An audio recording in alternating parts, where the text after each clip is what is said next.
কালকে কোথায় বসাবে হবে একটা সংখ্যা মায়ের সামনে নিয়ে বড় মায়ের সামনে বড় মায়ের সামনে ঘরেই হয়ে যাবে ঘরে ঘরে হবে না ঘরে নেট ঘরে ঘরে নেট পাওয়া হবে বাইরে বিছিয়ে নেট পাবে জয় মহারাজ কি জয় আরে 10-15 মিনিট হবে আর চেয়ারে একটু বসে চেয়ার বসে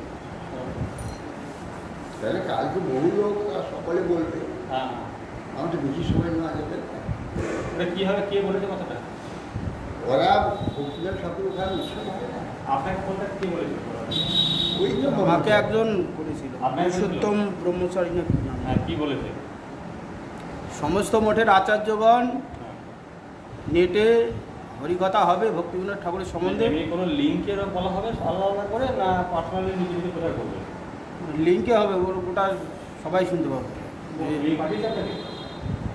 বলো আমরা লিঙ্ক করে নেব কীভাবে লিঙ্ক করবে আমি বললাম না আমি ফেসবুকে লাইভ ছাড়া তো জানি না বলছে লাইভে করুন তাও তো ওঠে হ্যাঁ ফেসবুকে হবে তো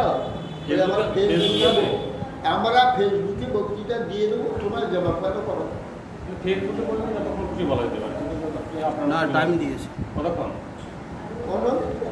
উনি বলছে 15-20 মিনিট যা যতটা পারবেন তাহলে 15 যতটা পারবেন সব আচার্যবাণী বলবো সব আচার্য বলতে তাদের বেশি সময় যাবে চৈতন্য মঠের আচার্য ইস্কনের ফেসবুকে ওরা লিঙ্ক করবে আমাকে বলো ফোন করে জেনে নিলেই লিঙ্ক নাম্বার কোড নাম্বার না করে লিঙ্ক করবে আমাকে ফোন করেছে নিশ্চয়ই জানবে নাহলে আমি তো তার নাম্বার জানি না আমাকে তো ফোন করে বলবো লিঙ্ক করা নাই তো দেখে আজকে ফোন করে জেনে নেব না না আজকে নাহলে বলবে কেন জিজ্ঞাসার আগে আজকে আমরা দেবো ফেসবুকে নিশ্চয়ই আমরা যেখানে লাইভ করি জানি টাইম কটার দিন 4টা থেকে 8টা পর্যন্ত হবে বিকালে 4টা ঘুমাকে টাইম কটা দিয়ে আমরাই বললাম যে আমরা আমাদের সুবিধা 4টে ছাড়া হবে না তারপরে আমি দেবো আমার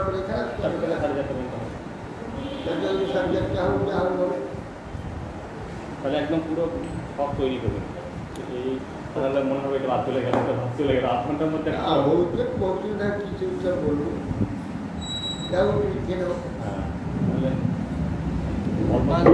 মধ্যে মন্দিরটা খুলে রাখতে হবে বলছে ঠাকুর মন্দির গোটা মঠটা দেখাইতে হবে উনি বলেছেন। ও ছবিটা তারপরে মূর্তি প্রথমে ঠাকুরের মন্দিরের ছবিটা দেখাবে, তারপর মন্দিরটা দেখাবে, তারপরে এখানে আসবে।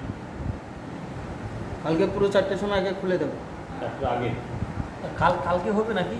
হবে না আগে কালকে গুরুমাজার হরিকথা বলবেন, কালকে ভক্তিবিনোদ ঠাকুরের আবির্ভাব তো সেই সম্বন্ধে একটু বলবেন। তো প্রথমে মন্দির দর্শন করে ঠাকুরকে মন্দিরে চূড়া টুড়া পরম গুরুদেবে গোটা মঠটা দেখিয়ে গুরুমাজ পরম গুরুদেবের সামনে উৎসবটা আছে গোদ্রুমে, গুরুমাজ এখান থেকেই বলবে, সমস্ত শুনবেন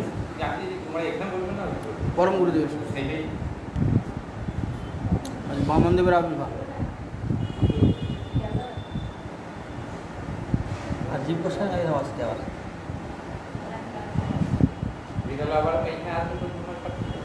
যেমন আসেন তেমন আছে, যেমন হয় তেমন হবে। আমার যখন আসবে আমার জীব গোস্বামী আমাদের গুরুমহারাজ জীব গোস্বামীর আসতে হয়। আর বিভূস্বামী প্রভু তিরোভাব আবির্ভাব দিয়েছে। বিভূস্বামী প্রভু সর্বস্বামী অন্তত রূপ সনাতনের ভ্রাতুষ্পুত্র, রূপ সনাতনের ভ্রাতা অনুপম বর্ণ তার পুত্র তিনি এরা থাকতেন যশোহর জেলায় বাংলা সন্দর্ভে। সেখান থেকে তিনি প্রাথমিক বিদ্যা সমাপ্ত করে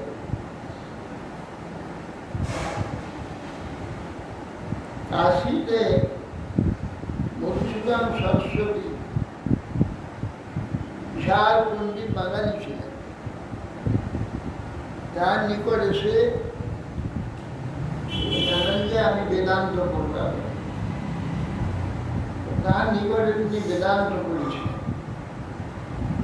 বেদান্ত পাঠ করে তাদের ব্রহ্ম সম্বন্ধীয় যত সব বিচার সব দেখিয়েছেন এবং সেই ব্রহ্ম বিচারগুলো উনি পাঠ শুনতে শুনতেই মনে মনে খণ্ডন করেছেন। সেই ব্রহ্ম বিচার আজকে বেদান্তে সমস্ত পাঠ সমাপ্ত করে বৃন্দাবন চলে যায়। গিয়ে শ্রী যুব গোস্বামী পাঠ কর্ম আশ্রয় করেন। সাহাবি ভারতপুত্র সকল স্নেহ আছে, যারা কাছে থাকতেন সেবা করতেন এবং তিনি যে গ্রন্থ আগে প্রদান করতেন যে গোস্বামী তার সাহায্য। এইভাবে দীর্ঘকাল ব্রজভূমিতে তিনি একচ্ছত্র সম্রাট হয়ে 3 মণ্ডলে গৌরমণ্ডল, ক্ষেত্রমণ্ডল এবং ব্রজমণ্ডল 3 মণ্ডলে একচ্ছত্র বৈষ্ণব সম্রাট হয়েছিলেন। তিনি সব বৈষ্ণব যারা বিশেষ করে সনাতন অন্তরিত হয়ে গেল তাদের লিখিত যে সমস্ত গ্রন্থ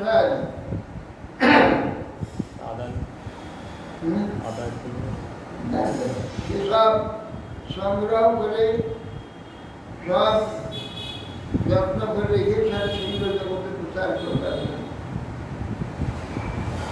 গোস্বামী নিকট পরবর্তীকালে আমার এই 3 মণ্ডলের ক্ষেত্র গৌরমণ্ডলের আর বাংলাদেশে 3 জায়গা 3 জন আচার্য, রত্নম আচার্য, শ্যামানন্দ কর্মী গিয়ে উপস্থিত হয়েছিলেন 3 জন। জীব গোস্বামী সমস্ত গোস্বামীগণের শাস্ত্র অধ্যয়ন সফলামি করেছে। গোস্বামীকে এক সময় গঙ্গা শ্রেষ্ঠ না গঙ্গা শ্রেষ্ঠ বৈষ্ণবদের মধ্যে তর্ক হয়। সব গিয়ে আরো আকবরের কাছে প্রার্থনা জানায় যে আমাদের তা মীমাংসা করে। বলি যে আমি শুধু মুসলমান, তোমরা হিন্দু, তোমাদের দুই নদী কে শ্রেষ্ঠ না কৃষ্ণ আমি কি করে বলবো? যে গৃহস্বামীকে আহ্বান করলেন, গৃহস্বামী সেখানে গিয়ে নির্ণয় করে দিলেন। তার নির্ণয় সকল মেনে নিয়েছিলেন। তারপর ওনার পাণ্ডিত্য এবং কথাবার্তা শুনে বাদশাহ খুব সন্তুষ্ট হয়েছে। বাদশাহ বলেন যে আপনার কিছু সেবা করব, আপনি যদি বলেন। গোসাই বললেন যে আপনার আমাদের ব্রজমণ্ডলের মধ্যে বহু হরিণ আছে, সব লোককে হরিণকে হত্যা করে। আপনি কি ফরমান জারি করেন সারা ব্রজমণ্ডলে এখানে কোনো জীব হত্যা হবে না, তাহলে আমার এটা বেশ উপকার, এটা তাই হবে। এই বলে সমস্ত 84 ব্রজমণ্ডলে ওই খাম্বাপুতে বোর্ড লিখে দিই করেছে, এখানে কোনো জীব হত্যা চলিবে না, দিল্লি বাদশাহ বলে এরপরে কটা বন্ধ লিখে দেওয়া হয়েছিল। ফরমান জারি আছে ছিল, এখন কে থাকে? হরিণ মরি কখন ভুলে গেছে, একটা হরিণ নেই। হরিণ, গরু, ছাগল সব মারছে। লুকিয়ে যে পাচ্ছে সাক্ষাৎ জীবনকে হয় না, লুকিয়ে করে সাক্ষাৎ হয় না। দেখা তো হাতে নিষিদ্ধ আছে, মানে কথা আবার ডিম ডিম সব খাচ্ছে। 100টার মধ্যে 40টা মুসলমান আছে। কলি শেখার ভর্তিকার বাকি আছে। এখন সব বাড়িতে সাধুরা মাধু করে নেয় না, পেঁয়াজ খায়, রসুন খায়। সেখানে বামুন বাড়ি, বামুন সেই জন্য ও মাছ মাংস বেছে বুঝে বাড়ি জেনে শুনে জিজ্ঞাসা করে বাড়িতে, তাহলে সত্যকে মাধুরী করে, কেউ কেউ আবার নিজেরা রান্না করে। মানে এখন হয়েছে মানে যারা বুড়ো বুড়ি আগেকার লোক তারা খায় না, আর যারা এখনকার ইয়াং ছেলে তারা ঘরে খায় না, বাইরে গিয়ে খেয়ে আসে। ডিম খায়, মাছ, ডিম খায়, পেঁয়াজ খায়, বাইরে গিয়ে খেয়ে আসে। এইভাবে গোস্বামী সমস্ত শাস্ত্রগ্রন্থ 3 আচার্যকে দিয়ে গৌরমণ্ডলে পাঠিয়ে দিয়েছিলেন। যে সেই সব গোস্বামী চেষ্টাতে সমস্ত গোস্বামী গ্রন্থ প্রচারিত হয়েছে। বীরাম্বী চুরি করে নিয়েছিল, সেই বীরাম্বী শ্রীবাচার্যপুর শিষ্য হয়েছে। শ্রীবাচার্যপুর তাকে দিয়ে অন্তত 100 পণ্ডিত লাগবে এক একটা গ্রন্থকে লিখতে গেলে, কপি করতে গেলে বহু পণ্ডিত লাগে। সব লিখে, হাতে লিখে সব গ্রন্থ, এইসব গোস্বামীর গ্রন্থ সর্বত্র প্রচার করেছে। এইসব কার্য বীরাম্বীকে দিয়ে করিয়েছিলেন শ্রীনিবাসাচার্য। গোস্বামী তিনি ব্রজমণ্ডলের যাবতীয় এই সময়ে যা কিছু সংশয় সবকে নিরসন করতেন এবং ব্রজমণ্ডলের যেখানে যেসব কার্য আদি করতে হবে সব তার দ্বারাই সব হয়েছিল। গোস্বামী তিনি অনেক গ্রন্থ আদি প্রদান করেছিলেন। সবচেয়ে আশ্চর্য গ্রন্থ করেছিল হরিনামামৃত ব্যাকরণ। তারপর এই সৎসঙ্গত লিখেছিলেন। সৎসঙ্গতে সমস্ত বৈষ্ণবীয় বিচারেতে সমস্ত বেঁধে দিয়েছিলেন। দুর্ভেদ এক বেড়া জালেতে সিদ্ধান্ত জালেতে ঘিরে রেখে দিয়ে গেছেন বৈষ্ণব সিদ্ধান্ত, যেখানে মায়াবাদ এবং জ্ঞানবাদারি যার মধ্যে প্রবিষ্ট হতে পারবে না, এবং সহজিয়া মতবাদ এইগুলোকে নিরাশ করে তিনি সিদ্ধান্ত বেড়ার দ্বারা ঘিরে রেখে দিয়ে গেছেন সন্দর্ভ, সন্দর্ভ, কৃষ্ণ সন্দর্ভ, শ্রীকৃষ্ণ সম্বন্ধ সন্দর্ভ, আর ভাগবত সন্দর্ভ, ভগবত সন্দর্ভ, ভাগবত সন্দর্ভ, পরমাত্মা সন্দর্ভ, কর্ম সন্দর্ভ, কর্ম সন্দর্ভ, কি কর্ম কর্ম কর্ম কর্ম নয়, ক্রম ক্রম সন্দর্ভ, ক্রম সন্দর্ভ, ক্রম ক্রম সন্দর্ভ কেন ক্রম সন্দর্ভ করতে পরে ভগবত সন্দর্ভ, ভাগবত সন্দর্ভ, কৃষ্ণ সন্দর্ভ, কৃষ্ণ সন্দর্ভ, আর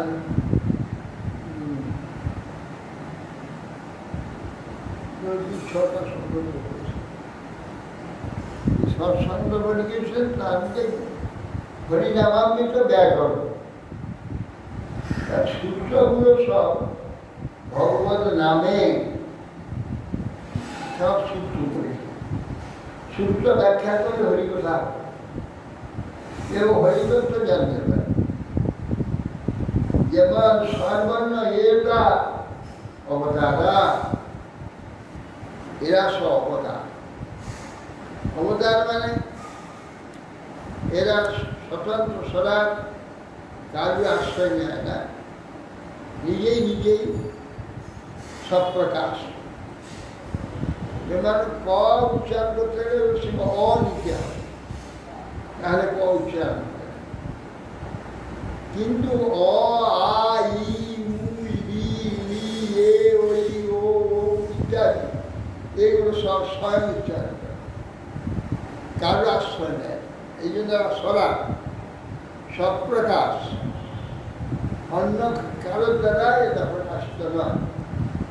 বলে এরা এটা অবতারা, এই যে সর্বর্ণগুলি এরা অবতার।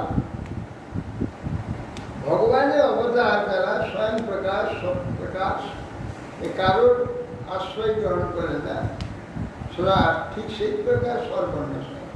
তাহলে ভগবত অবতারের মহিমাগুলো জানা গেল, তার সবই জানা গেল।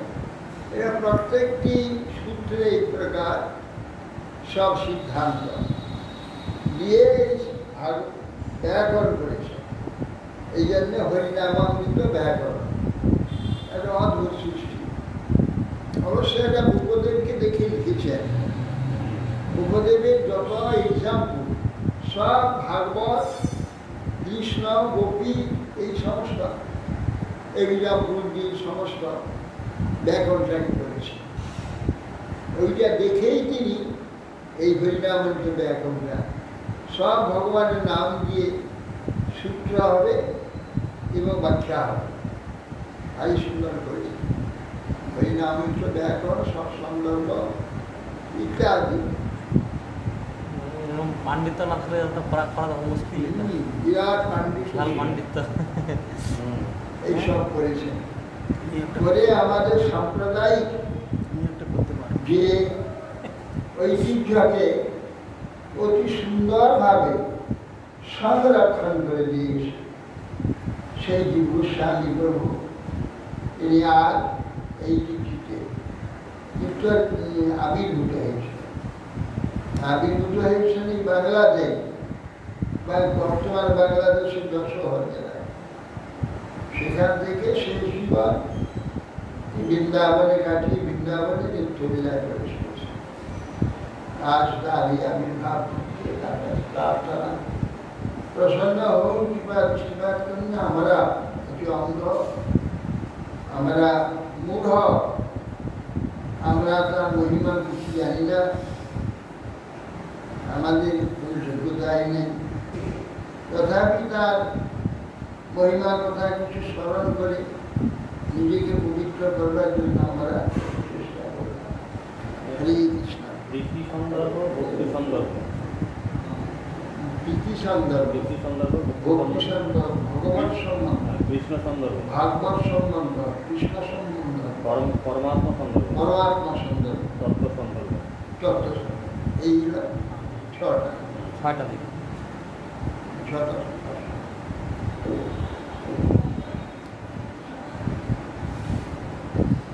আর বামনদেবের বামনদেবরা আজকে আজকে আজকে বামনদেবের শুভ আবির্ভাব।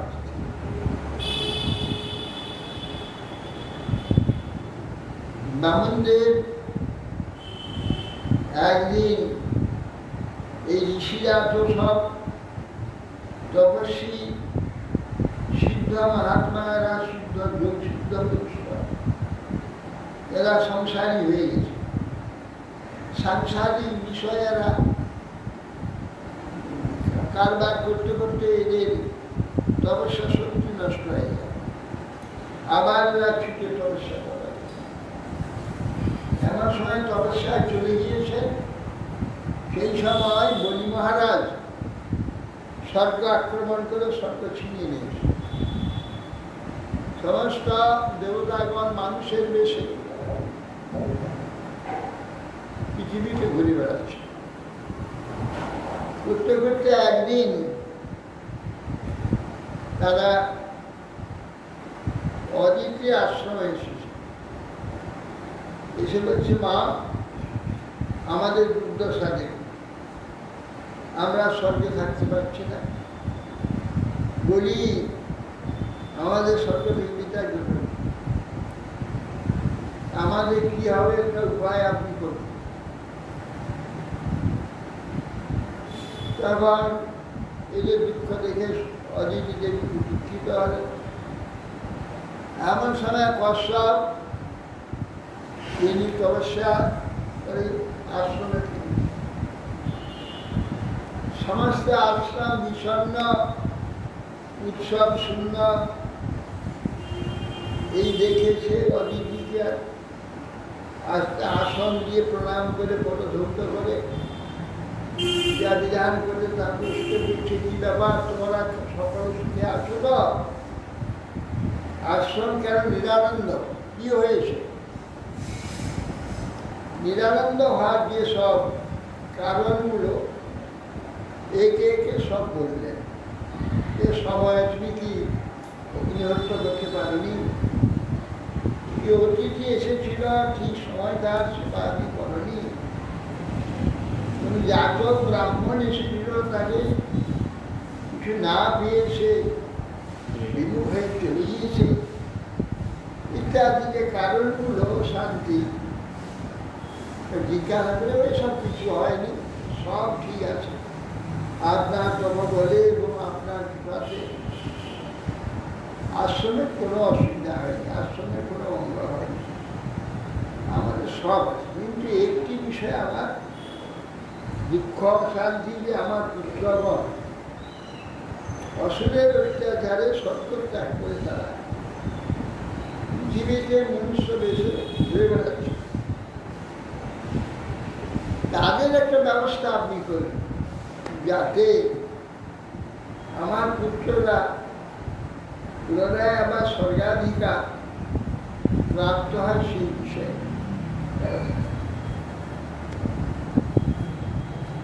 তখন কশ্যপ দেখলেন যে মায়ামুগ্ধ সংসার, প্রত্যেকে নিজ স্বজন যারা পুত্র বন্ধুবান্ধব সুখী হোক, তারা এটা চায়।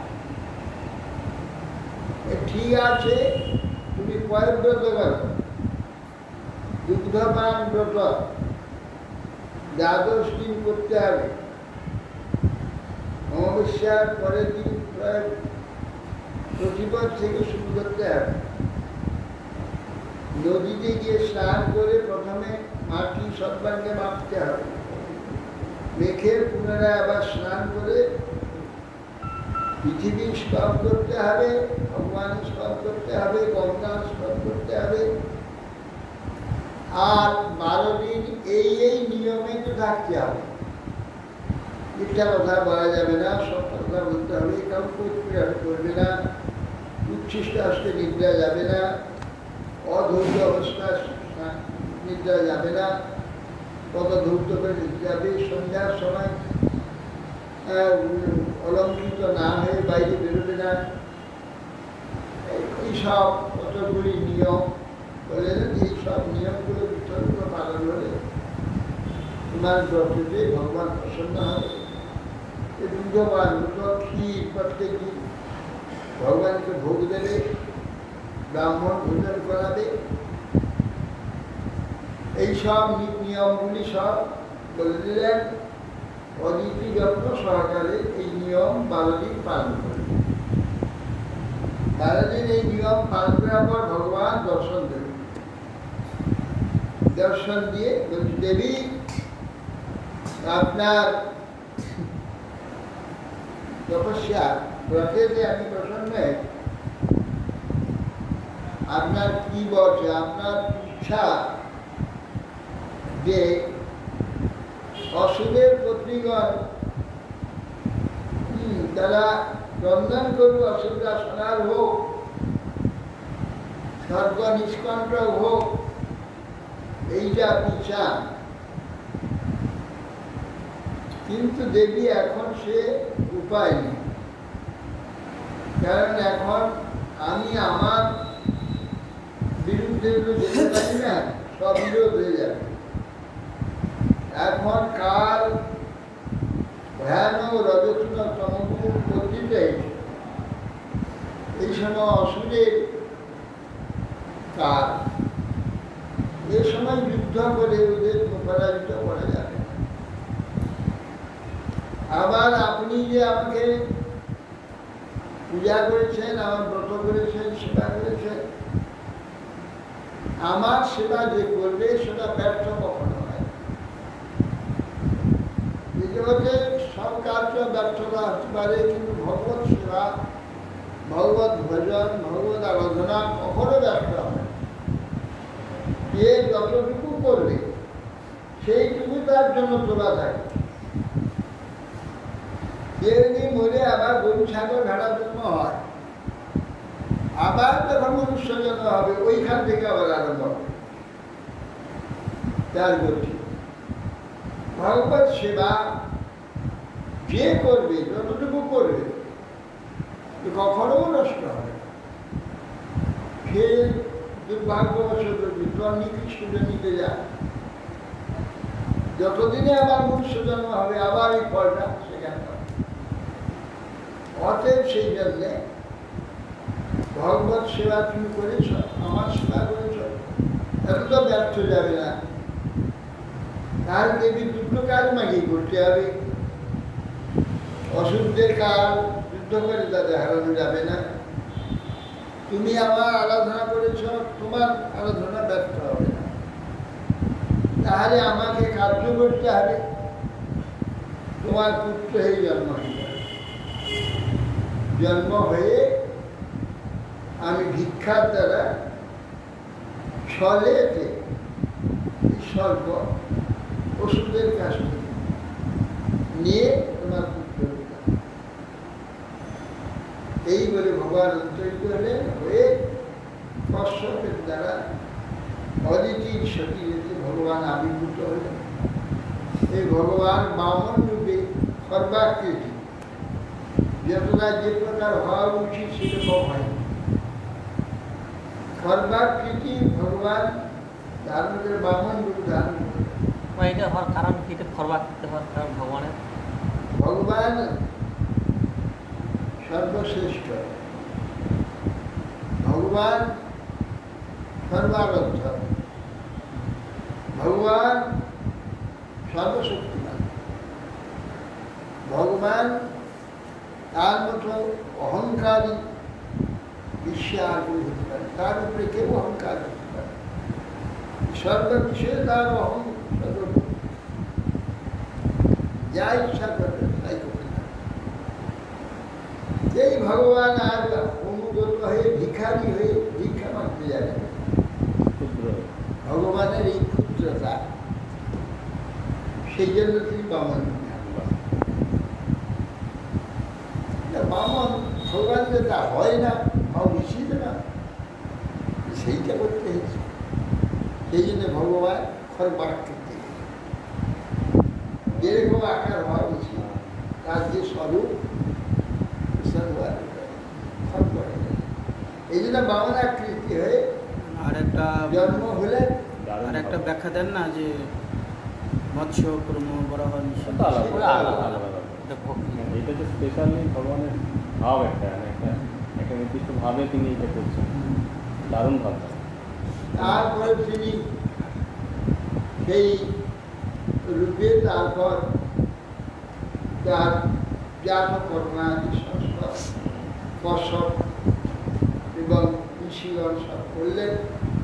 তারপর তিনি বড় হলেন, বড় একটু হাতেই উপন্য সংস্কার, উপন্য সংস্কারে সরস্বতী দেবী তারা দিলেন, ব্রহ্মা নিজে বৈদি দিলেন, ভিক্ষার পাত্র দিলেন, কুবের যেটাকে ধনকুবের ভিক্ষার পাত্র দিলেন, অম্বিকা দিয়ে প্রথম ভিক্ষা দিলেন।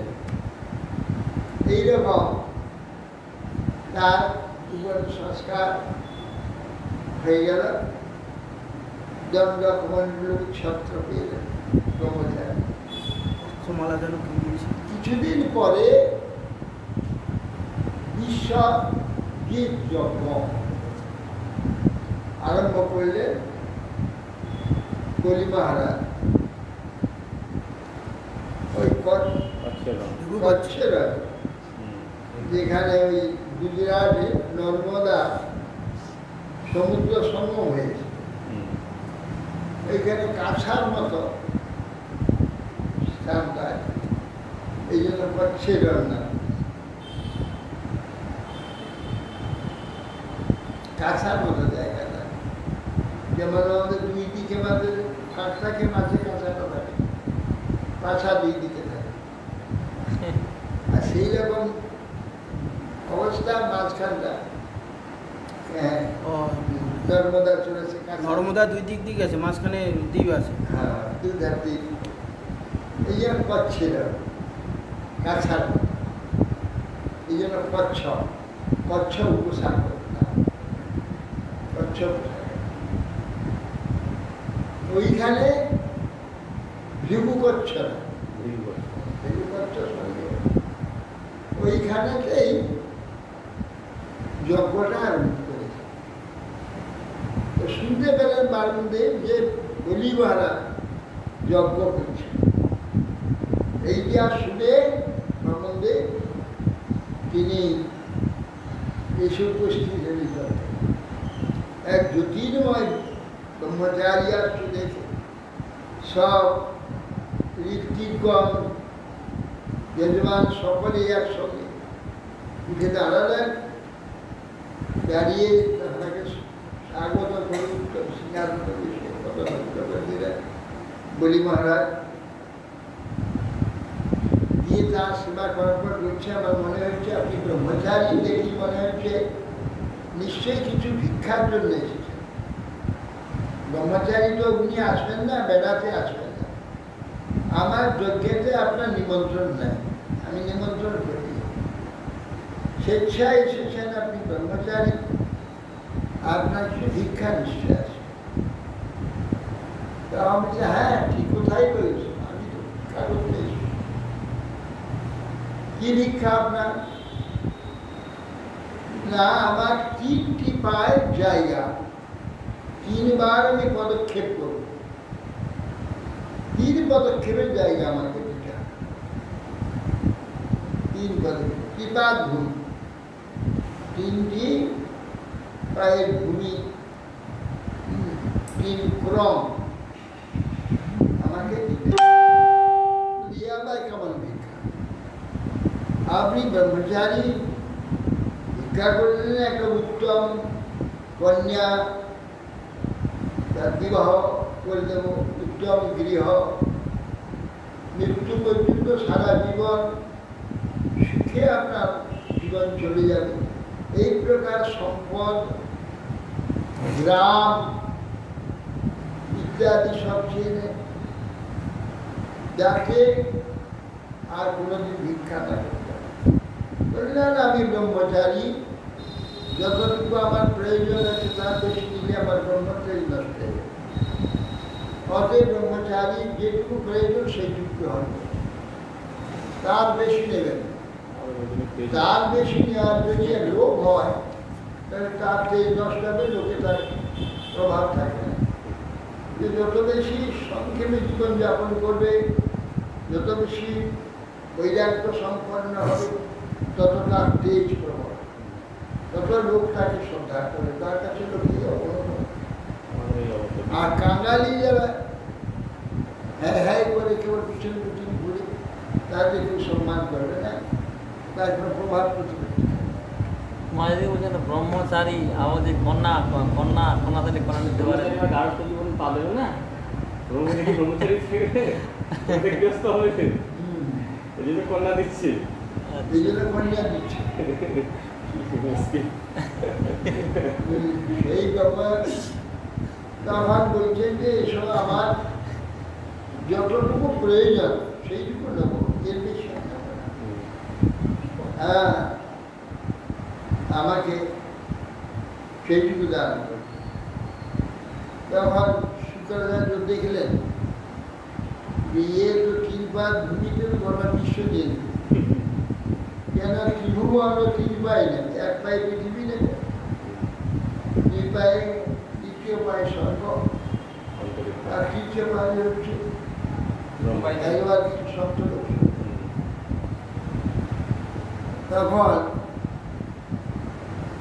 বললেন বিবলি এ দাম দেওয়া যাবে না, আমার আদেশ পালন কর, দেব বলে চলে হয়। তখন না বলো যে অথবা দিতে পারবো না, আমি এই দেবো বলে দেখ, সম্পদ রক্ষার জন্য একটু মিথ্যা বললে কোনো অসুবিধা না। আমি ব্রাহ্মণকে কথা দিয়েছি, আমি কথা পালন করি। টিভি ক্রমেই বা লোকান কমিশনী সর্বস্ব বিষ্ণু বেদত্তা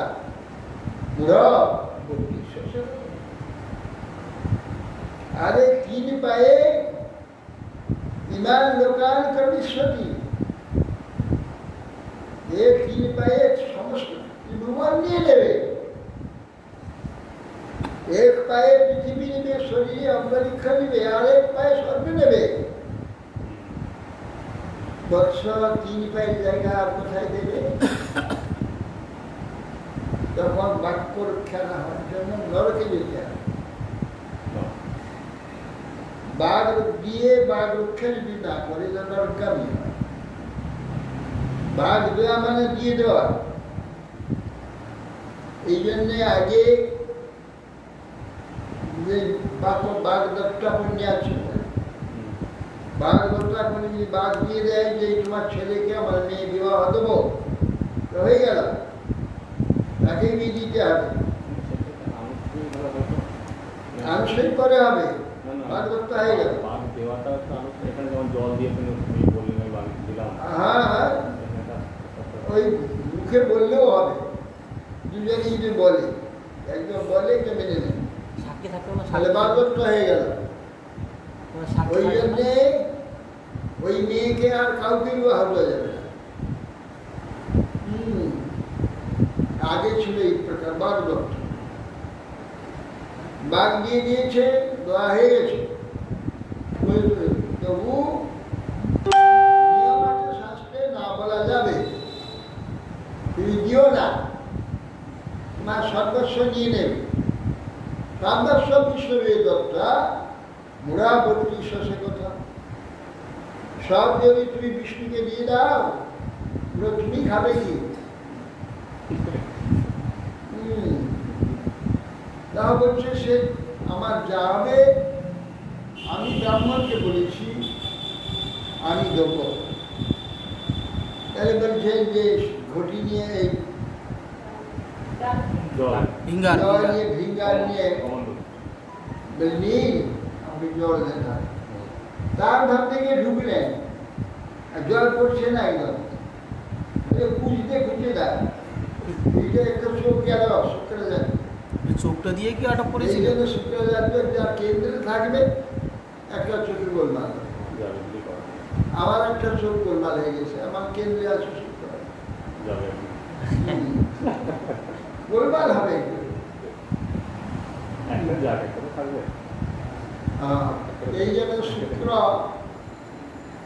কথা শুনল না, বলে বেটা গান্ধী আমার কথা তুমি স্মরণ করলে কিরকম গুরু তো প্রাণ দাতা মেরে দিয়েছিল ইন্দ্র বজ্রাদি বলতে, তোমরা তাকে জীবন দিয়েছে সেই গুরু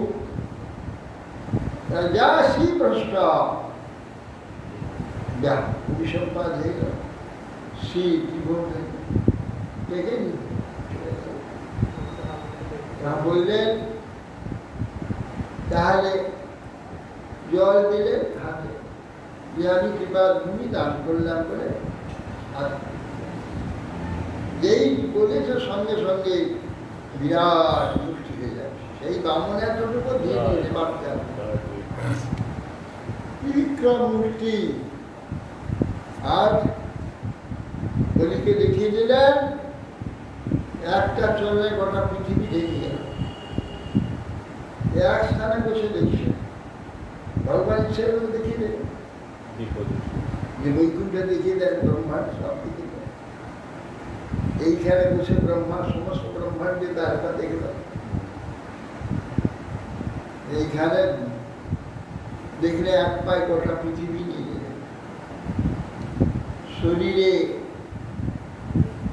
তো স্বর্গ অন্তরিক্ষ স্বর্গ পর্যন্ত আরেক পা চলে গেল বলে পায় আমি তোমার সর্বস্ব নিয়ে নিলাম। আর এক পা তুমি দিয়ে বলেছো দীপা তুমি আর এক পা উড়ি, এক পায়ে গোটা পৃথিবী নিয়ে আর এক ক্রম তোমার স্বর্গ পর্যন্ত এই পর্যন্ত চলে গেছে। আর এক ক্রম আমার দরকার, আর এক পা দেবো। কেন কোথায় দেবো? আর দেখেন তুমি কথা দিয়ে দিতে পারে না, বলুন বন্দি করলেন। তখন বললেন যে বৃন্দাবনী বলছেন যে এইসব দাম্ভিক অহংকারী আপনার এই ত্রিভুবন আপনি লীলার জন্য ত্রিভুবন সৃষ্টি করেছেন, তা আপনার সব সম্পদ। আর এইসব অহংকারী ব্যক্তি আপনার সম্পত্তিকে নিজের সম্পত্তি মনে করে আপনাকেই দান করতে যাচ্ছে। এটা অত্যন্ত অন্যায়। বৃন্দাবনী খুব তিরস্কার করলেন, মানুষ করলেন। রাহাল বলছেন বলি মহারাজ যে আমার কথা কখনো ভুল হবে না, ব্যর্থ হবে না। আমি বলেছি কৃপার ভূমি দেব, যা ছিল সব তো আপনার সব দিয়ে দিয়েছি, আমার তো কিছু দেয়নি। আমি আমার এই মস্তকটি দিলাম আপনার তৃতীয় চরণ এইখানে। ভগবান তার মস্তকে চরণ দিয়েছে, দিয়ে তাকে আত্মসাৎ করলেন, তার মানে আত্মসমর্পণ করে দিলেন। বলে মহারাজ নিজেকে দিয়ে দিলেন। তখন বললেন বলি তাহলে তুমি তো ত্রিভুবন দিয়েছ, তোমার তো থাকবার এখানে জায়গা নেই, যা সুতল তোমাদের জন্য দোয়া ছিল। সব দৈত্য দানব তারা সুতলে থাকে, সুতলে তাদের স্বর্গের নেয়। সেখানে ময়দানও দ্বিতীয় স্বর্গ তৈরি করে খেলেছে। আবার ভগবান স্বয়ং থাকে, সেখানে স্বর্গ নির্মাণ করেছে। আর বললেন তুমি ইচ্ছা করেছিলে স্বর্গের ইন্দ্র হয়েছিলে, তোমাকে টেনে নিয়ে আমি সুতলে পাঠিয়ে দিয়েছি। তুমি যেহেতু আমাকে আত্মসমর্পণ করেছ, আমার যারা ভক্ত, আমাকে যারা আত্মসমর্পণ করে, ভক্তের বাঞ্ছা কখনো আমি অপূর্ণ রাখি না। ভক্ত বাঞ্ছা বলবতরু আমার নাম। ভক্ত যা বাঞ্ছা করবে আমি তার সব বাঞ্ছা করব। আগামী মতন ধরে তোমাকে ইন্দ্র বলে তুমি এখন সুতরে অবস্থান করো, সবর্ণী মন্বন্তর তুমি ইন্দ্র। এই অনন্তর কাল তুমি ত্রিভুবন শাসন করে তারপর তুমি আমার ধাম পাবে। এই পদবী ছেড়ে দিয়ে বৈকুণ্ঠে চলে যাবে। এই বলে তার সমস্ত স্বজনগণ সহ তাকে সুতরে পাঠিয়ে দিলেন। অদ্যাবধি প্রহ্লাদ আছেন তার সাথে, অদ্যাবধি বলি মহারাজ ওই সুতরে আছে। স্বর্গে যখন আবার ইন্দ্র হবেন তখনও প্রহ্লাদ মহারাজ থাকবেন। দেখুন, দৈত্য তাদের মৃত্যু হয়, কিন্তু প্রহ্লাদ মহারাজ কিন্তু অমর হয়ে ভগবত ভক্তির বলে ওই মন্বন্তর কাল তিনি বলি যখন ইন্দ্র হবেন তখন তার কাছে থাকবেন, তাকে উপদেশ দেবেন, উপদেশটা থাকবে। বলি মহারাজ যখন চলে যাবেন বৈকুণ্ঠে, বলির সঙ্গেই প্রহ্লাদ বৈকুণ্ঠে চলে যাবে। এতদিন তারা এই জগতে রয়েছে। এই বলি মহারাজ তিনি সর্বস্ব দিয়েছেন। যে সর্বস্ব দিয়ে কি হলো? সর্বস্ব ভগবানকে সব দিয়ে ভগবানের সব প্রাপ্ত হয়ে যায়। ভগবানকে যে যা দেবে তার সম্পূর্ণ ক্ষুদ্র একটু দিয়েছে, মহৎ বস্তু যে ভগবান তাকে পেয়ে যায়। মহৎ বস্তু ভগবানকে দানের দ্বারা মহৎ বস্তু ভক্তি পেয়ে যাবে। ভক্তি ভগবানকে দিয়ে দেবে। ভক্তি রেবই নয়তি, ভক্তি ভগবানকে নিয়ে এনে দেয়। নিধাত তখনে ভগবানকে পাই। ভক্তি রেবই নয়তি, ভক্তি রেবই দর্শন। ভক্তি দর্শন করায় ভগবান। ভক্তি দশা পুরুষা, ভক্তির ভক্তির প্রচুরতা হচ্ছে ভগবান। ভক্তির ভূয়সী মহিমা শাস্ত্রে। যাই হোক, আজকে বলি মহারাজ ভগবানকে আত্মসমর্পণ করে দিয়ে ত্রিভুবনাঞ্চলে বলিকে আত্মসাৎ করলেন। এই বলি মহারাজ দেবরাজ হবেন আগামী সাবর্ণী মন্বন্তরে। চিন্তা করুন, সে দেবরাজ ইন্দ্র কিরকম হবে। পরম ভক্ত পরম ভাগবত ইন্দ্র হবে, সেই মন্বন্তর কার কত সুন্দর। সেই মন্বন্তর কার মহা চমৎকার হবে। সমস্ত মন্বন্তকাল সেই মন্বন্তরে যারা নাকি জীব হবেন সকলেই ভক্তি লাভ করতে পারে। বলি মহারাজ সব ইন্দ্র মহাভাগবত সমস্ত ভক্তি লাভ করে তারা সকলে ভুলে যাবে না তো আমাদের মন্বন্তর কাল বড় শ্রেষ্ঠ হবে। ওই মন্বন্তর শ্রাবণ মন্বন্তরটা 71-42 এইভাবে যেসব জীবরা আসবে তারা খুব ভাগ্যবান। আমাদের ইন্দ্র এখন চরিত্র, আমাদের ইন্দ্র ভালো নয়, ভগবানের সঙ্গে বিরোধ করে মহা অহংকারী এবং ভগবানের সঙ্গে লড়াই করতে শুরু করে। ভগবানের ভক্তি করার থেকে তো ভগবান তার প্রার্থনায় মায়ের দেবের নিয়ে গিয়ে সরিয়ে দিলেন। আর বাড়িতে আনতে গেলে বলে বজ্র নিয়ে বলছে লড়াই করে। ব্রহ্মা গালাগাল দিয়ে বাড়িজাত দিয়েছেন। কিন্তু এই ইন্দ্র ভালো নয়। কিন্তু সামান্য মন্বন্তর ইন্দ্র হবেন স্বয়ং ভাগবত বলি মহারাজ। সেই মন্বন্তর ভক্তির মন্বন্তর। प्रत्येक चतुर्दिके से भक्ति प्रवाह होते থাকে। देवराजेंद्र स्वयं परम भागवत। তাহলে আজকে জীব গোস্বামী প্রভুর আবির্ভাব এবং বামন দেবের আবির্ভাব, এই দিনটি পরম মঙ্গলময়। জয় মহারাজ, বলি মহারাজ জয়, জয় জীব গোস্বামী প্রভু কি জয়, স্বাগত ভক্তবৃন্দ। তাই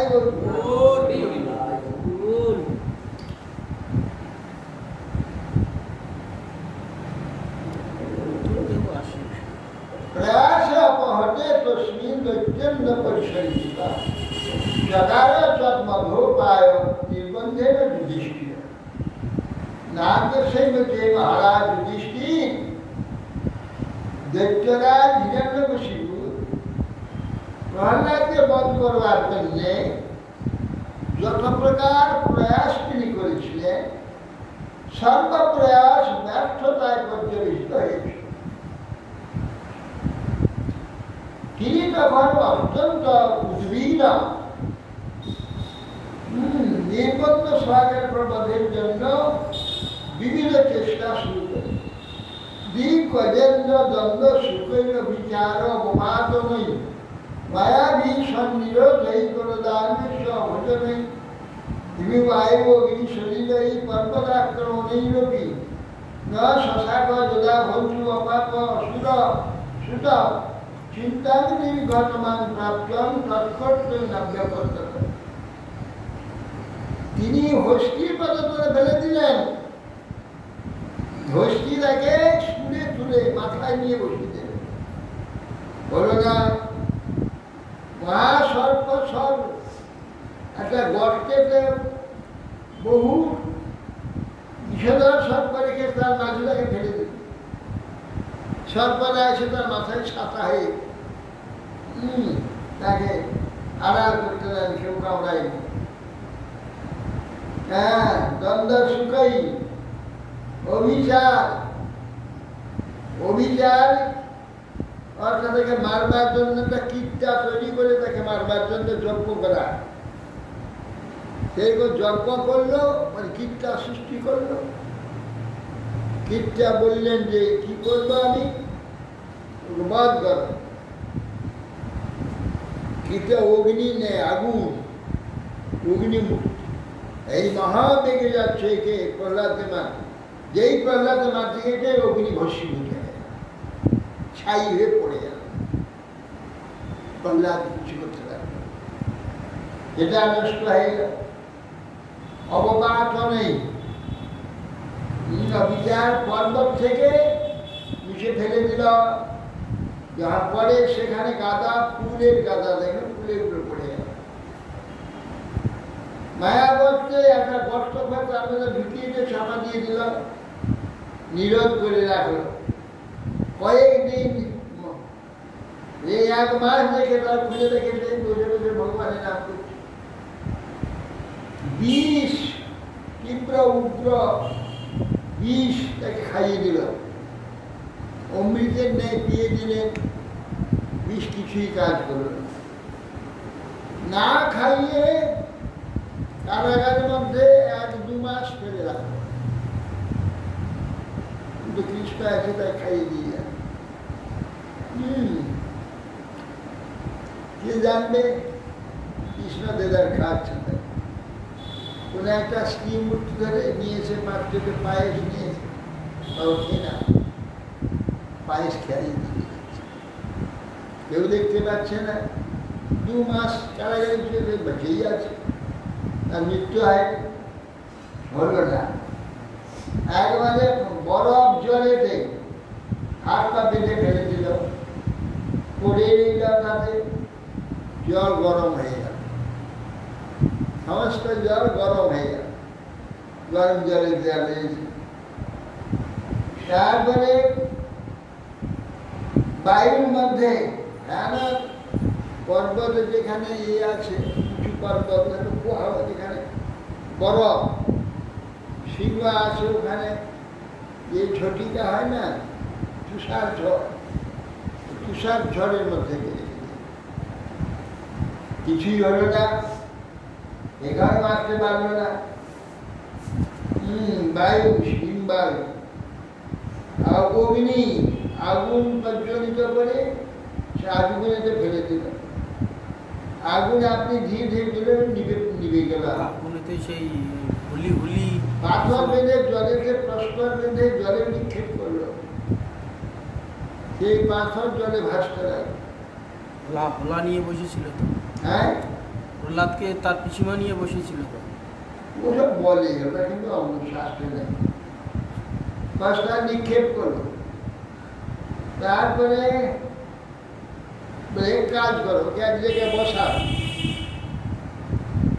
10-20 জন রাক্ষসকে বললো, দৈত্যকে বললো, তোমরা পাথর, বড় বড় পাথর নিয়েছো, একসঙ্গে সব পাথর মারো যাতে মরে যায়। সকালে পাথর মারছে, পাথর গিয়ে শোল হয়ে তুলার গুলি হয়ে গায়ে পড়ছে। এরা পাথর মারছে আর তুলার গুলি হয়ে গায়ে পড়ছে, পরে ঠিকরে চলে যাচ্ছে।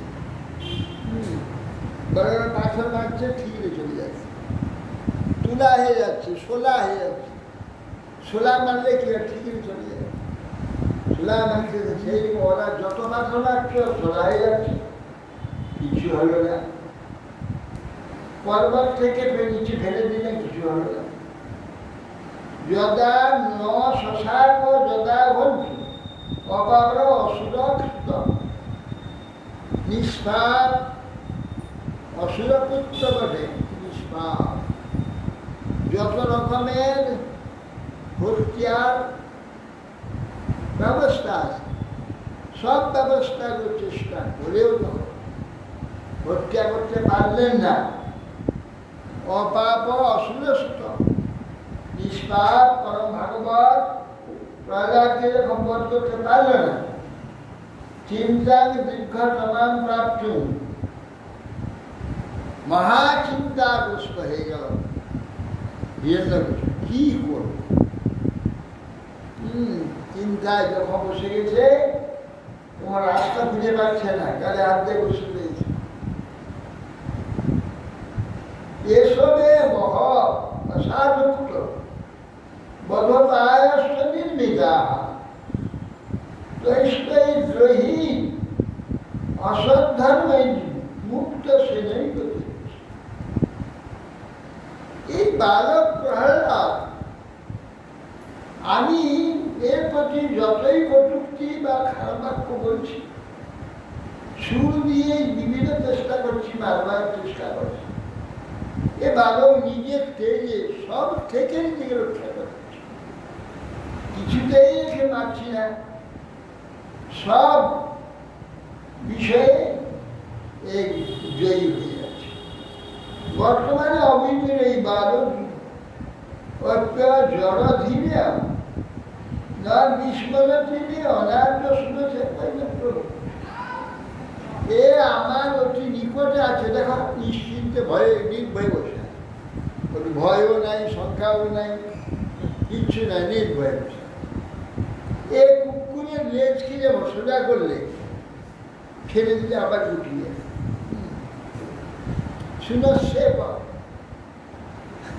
কুকুর লেজের নেয়। একে যতই বলো, ও বিষ্ণু আলোচনা ছাড়বে না। যত হত্যা করো, মারো, যা করো, বিষ্ণু সেবা ছাড়বে না, বিষ্ণু আরাধনা ছাড়বে না। বিষ্ণু প্রকাশ স্বয়ং এটা করবে না, বিশুদ্ধ হবে। অপ্রেমে অনুভাবে অভূতস্থির ভয় নমর নিরমে বিবুধেন মৃত্যুতে ভবিতবান হবা। ইয়ে ব্যক্তি কারণ দেখছি অপ্রেমেও শক্তি, যার শক্তিকে মাপা যাবে না, কিছুতেই ভয় পাওয়া যাচ্ছে না, নিশ্চয়ই অমর। সুতরাং ওর সঙ্গে বিরোধ করে আমার মৃত্যু হবে না তো, নিজের সংশয় করছে, আমার মধ্যে মৃত্যু হতে পারে, মৃত্যু হবে না তো একেবারে। এর পিছনে একটু লেগে বিরোধ করে শেষকালে আমার মৃত্যু হবে না তো, এই সংসার এতে চিন্তয়া কিঞ্চিত ম্লান শ্রিয়াম মধুমুখম সন্ধ্যামার্কা ঔষধসম দুইটাইটি হচ্ছে। এইরকম চিন্তা করে এখানে বসে নিজের দিকে মন মাথা করে চুপচাপ বসে ভাবছে। সন্ধ্যামার্ক কাছে এসে তখন ধীরে ধীরে বলছে, জীবন ত্রয়ী কেন জগৎ ত্রয়ং ধ্রুব বিজিম মানস সমস্ত দৃশ্য না তস্য চিন্তন ভবনাথ তন্ময় নবৈ শিশুনা গুণদোষ বদন।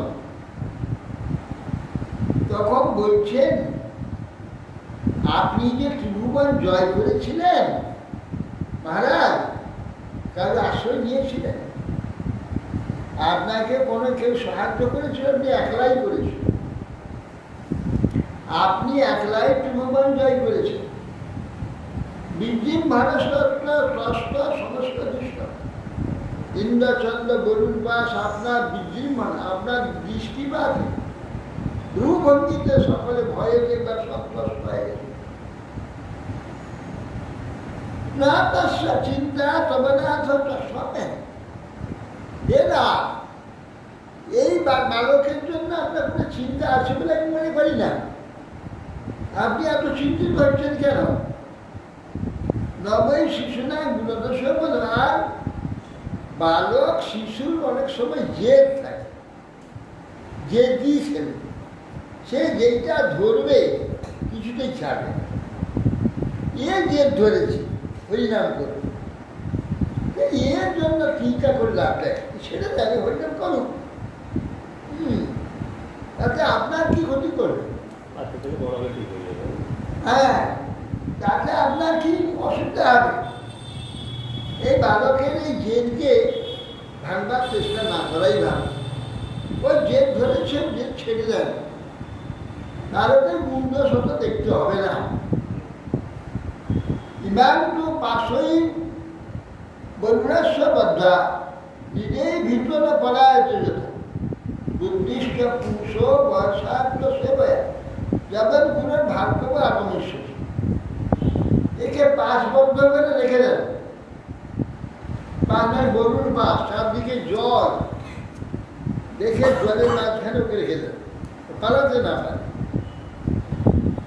গরুর পাশে আবদ্ধ করে ওকে রেখে দেন, তাদের ভিকা হয়ে ওটা পালিয়ে যায়। বুদ্ধিষ্ট পুরুষ বয়সার্থ সেবয়া আর্য সাধু শ্রেষ্ঠ ব্যক্তির সঙ্গ পেলে বুদ্ধি অনেক সময় ভালো হয়ে থাকে। বিশেষ করে ভার্গব তো এখন তপস্যায় গেছেন, শুক্রাচার্য তপস্যা আছে, তপস্যাতে ফিরে এলে ভার্গব এলে শুক্রাচার্য আইলে ওকে ঠিক করবে, ও ঠিক হয়ে যাবে, ও আর কিছু করতে পারবে না।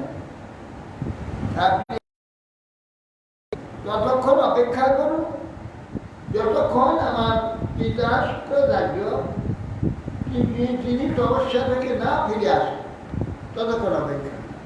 শুক্রাচার্য আমার পিতা আইলেই ও বুদ্ধি ঠিক করে দেবে।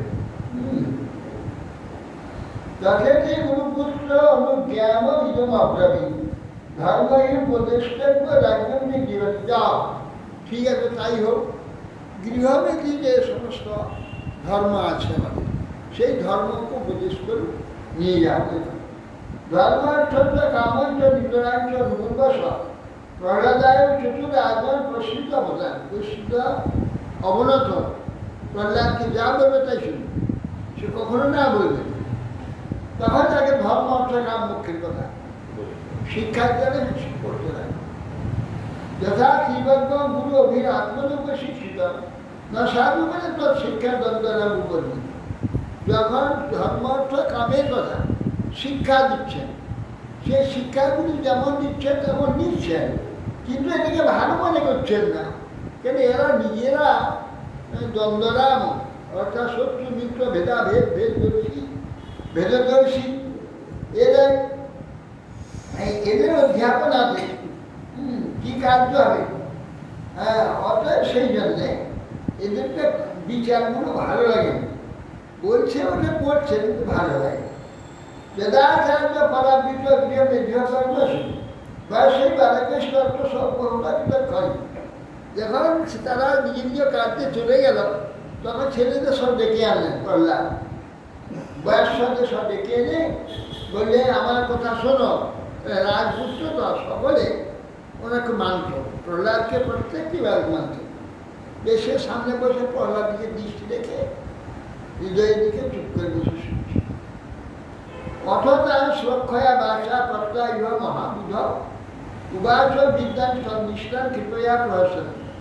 তখন সেই মহাজ্ঞানী প্রহ্লাদ সেই সকল বালককে মধুর বাক্যে সম্ভাষণ করে সংসারের পরিণাম কি তার বিষয়ে কৃপাপূর্বক হাসতে হাসতে তখন তাদের বলছে, কে তু তার গৌরবাদ সর্বে নষ্ট ক্রীড়া পরিচ্ছদা বালা অভিষিত ধিয়া দ্বন্দ্বরাম রামে ঋতই হিতই। কে তু তার গৌরবাদ সর্বে, এখন রাজপুত্র তার গৌরবে তারা নিজেদের ক্রীড়া দ্রব্য আদি পরিচ্ছদ আদি ফেলে দিয়ে অবিষিত দিয়ে, যাদের বুদ্ধি এখনো দুষ্ট হয়নি, দ্বন্দ্বরামে এখানে যে ভেদ দর্শনাদি ইত্যাদি সব নেই, সরল বালক সরলভাবে এসে প্রহ্লাদের কথা শুনতে দেয়। প্রদ্যুপা শুধু রাজেন্দ্র তন্নস্ত হৃদয় সভা কানাহ করুণ মৈত্র মহাভাগবত। তখন তারা দ্বন্দ্বরাম ও তাদের সুখ দুঃখ দ্বন্দ্বাসক্ত ব্যক্তিগণের উপদেশের দ্বারা সেই সকল বালকের অন্তঃকরণ দূষিত হয় নাই। এমন যে বালক প্রহ্লাদের গৌরব বুদ্ধিতে ক্রীড়া পরিচ্ছদ দেখো তার দিকে দৃষ্টি করে দিকে সকলে ঘিরে বসে গেল। আর অসুর বালকদের পরম হিতকারী সংসারের যে বিচিত্র স্বরূপ সব কথা তখন একবার থেকে শিশুদের তখন উপদেশ দিতে লাগে। এইভাবে প্রহ্লাদ তখন উপদেশ আরম্ভ করে। এরপর প্রহ্লাদ উপদেশ এই শ্রীমদ্ ভাগবতে মহাপ্রাণে ব্রহ্মসূত্র ভাষ্য প্রহ্লাদে অনুচ্ছেদিত পঞ্চম অধ্যায়